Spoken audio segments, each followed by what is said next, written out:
CM KCR సభ నేపథ్యంలో రేవంత్ రెడ్డిని ముందస్తు అరెస్టు చేశారు పోలీసులు. ఇలాంటి పరిస్థితుల్లో రేవంత్ రెడ్డి కుటుంబం ఇంకెంతలా ఉండాలి? మిగతా వారి సంగతేమో కానీ రేవంత్ రెడ్డి ఫ్యామిలీ మాత్రం చాలా ధైర్యంగా ఉంది. ఎట్లా అనిపించింది? ఎందుకంటే ఆడపిల్లవి బాధను తొందరగానే ఓవర్కమ్ అయ్యి బాధ్యత తీసుకోవాలి.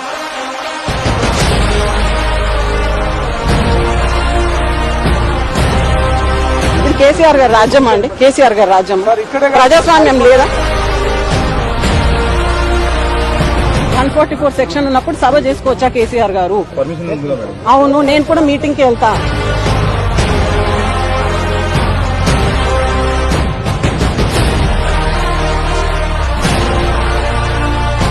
దెబ్బలు తగిలినప్పుడే మనిషి రాటు తేలుతాడు అనిపిస్తుంది. నాకే తెలియదు, అంటే నేను ఇంత ధైర్యంగా నిలబడతానని నేను అనుకోలేదు.